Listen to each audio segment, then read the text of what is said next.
Assalamualaikum warahmatullahi taala wabarakatuh. Alhamdulillah wassalatu wassalamu ala sayyidina Muhammad wa ala alihi washabihi ajmain. Rabbi shrah li sadri wa yassir li amri wa hlul 'uqdatam min lisani yafqahu qawli amma ba'd. Pertama-tama kali marilah kita bersyukur kehadrat Allah Subhanahu Wa Taala kerana dengan limpah kurnianya maka kita masih lagi hidup di dalam lingkungan iman, Islam dan ihsan.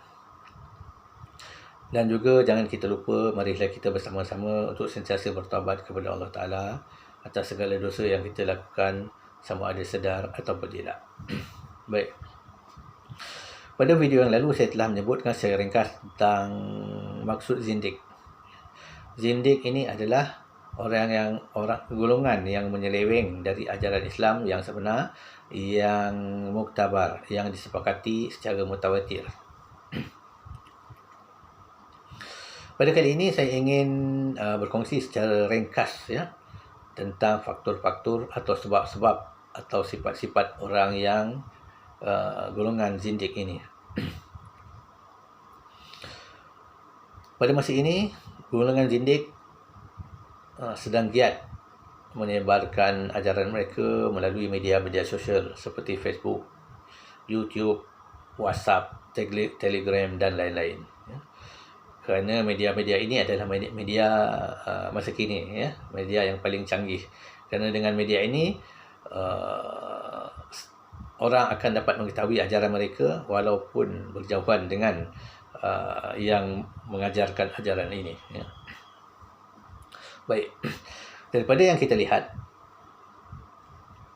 golongan zindik ini sangatlah kurang ilmu. Sangat kurang ilmu. Di media-media sosial mereka menyebut tentang perkara-perkara yang dilihat tinggi ataupun mendalam, seperti mereka menceritakan tentang tajalli, tanazul, tetapi apabila kita minta mereka menjelaskan, mereka gagal. Mereka gagal. Bahkan apabila mereka menjelaskan, didapati bercanggah dengan ilmu tauhid, bercanggah dengan fiqh dan juga bercanggah dengan tasawuf, yang muktabar, yang mutawatir. Bahkan ilmu-ilmu yang mereka ajarkan itu apabila dijelaskan sangat-sangat pelik sehingga tidak masuk akal, tidak masuk akal dan tidak dapat diterima secara realiti. Golongan zindik ini juga hanya bermain dengan akal. Mereka tidak ada maqam tasawuf. Sedangkan apa yang mereka bicarakan adalah tasawuf peringkat tinggi ataupun pada tahap muntahi. Kerana tasawuf pada tingkat muntahi ini, ia lebih berkisar ataupun menjurus kepada tentang makam insan, menceritakan tentang rahsia-rahsia alam, menceritakan tentang makam perkara-perkara qarib ataupun perkara-perkara yang menghampirkan diri kepada Allah Ta'ala. Maka makam ini hendaklah dilihat dengan pandangan mata hati, bukan dengan akal. Kita lihat golongan zindik ini hanya bermain dengan akal. Mereka mencuba memahamkan makam tasawuf dengan akal yang singkat. Jadilah menyeleweng dari apa yang dikehendaki oleh masyayikh tasawuf, yang menjabarkan makam mereka itu. Dan lagi golongan zindik ini dia salah meletakkan dasar pemahaman. Seperti yang saya katakan tadi, mereka menggunakan akal dalam memahami makam tasawuf atau makam kejadian alam. Contohnya mereka memahamkan tanazul dengan akal, maka jadilah salah. Kerana makam tanazul adalah pandangan batin ulama-ulama sufi. Seperti Ibnu Arabi menjabarkan makam tingkat hadiah, wahdah dan wahidiyah itu adalah secara makam, secara pandangan batin. Tetapi orang-orang zindik ini memahamkannya secara akal. Maka jadilah bercanggah dengan tauhid, bercanggah dengan Allah Ta'ala yang tidak tertakluk kepada zaman, tidak tertakluk kepada masa. Ya. Dan lagi yang paling jelas kita lihat, golongan zindik ini mereka mahu disanjung sebagai ahli makrifat, sebagai orang yang mengetahui, sebagai orang yang arif. Ya. Mereka menggunakan istilah-istilah yang tinggi-tinggi yang sukar difaham. Ya. Mereka menjebak orang-orang awam dengan istilah, dengan pertanyaan yang menarik hati. Ya. Contohnya, barang siapa tidak mengenal dirinya, maka tidak akan kenal akan Tuhannya. Mereka menggunakan kalam-kalam ini sebagai daya tarikan untuk menjebak mangsa mereka. Ya. Jadi, orang-orang yang tidak mempunyai ilmu akan mudah tertipu. Mudah tertipu.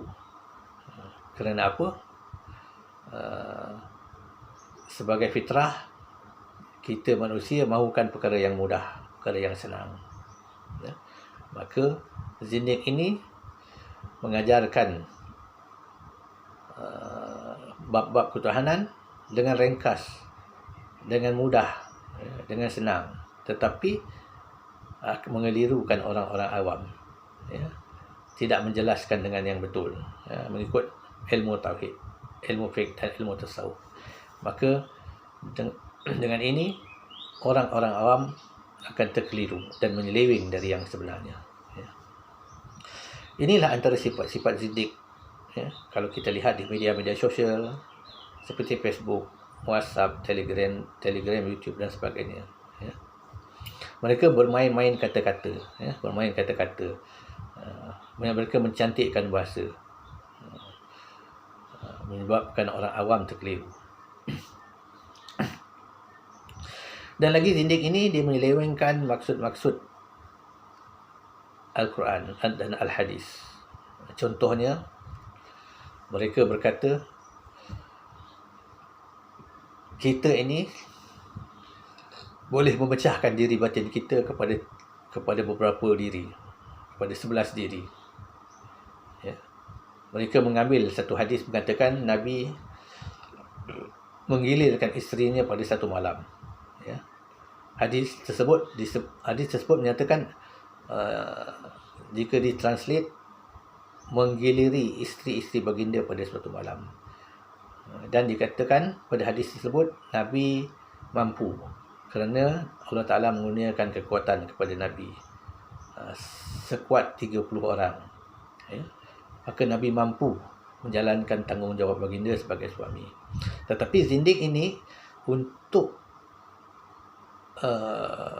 mempengaruhi orang tentang ajarannya adalah benar dengan menyelewengkan maksud hadis. Mereka mengatakan Nabi menggauli isteri-isteri baginda serentak pada satu saat, pada satu masa. Ya, bermakna seolah-olah Nabi memecahkan diri batin kepada beberapa entiti, beberapa individu. Inilah satu penyelewengan daripada zindik. Ya, banyak lagi contoh-contoh penyelewengan ini. Tetapi sebab timbulnya ialah kerana kurang ilmu, tak ada makam tasawuf, salah meletakkan dasar dan mahu disanjung sebagai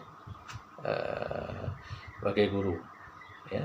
Dan lagi salah memahamkan kalam-kalam ulama tasawuf yang terdahulu yang menyuratkan tentang makam-makam tasawuf. Mereka memahamkan dengan akal. Jadi di sinilah punca-punca wujudnya golongan zindik, ya, yang juga disebut sebagai batiniyah. Maka berhati-hatilah kita tentang ajaran ini, ya. Semoga Allah Ta'ala melindungkan kita daripadanya. Ya, na'udzubillah min zalik. Okey, sekian dulu. Wabillahi taufiq wal hidayah. Assalamualaikum warahmatullahi wabarakatuh.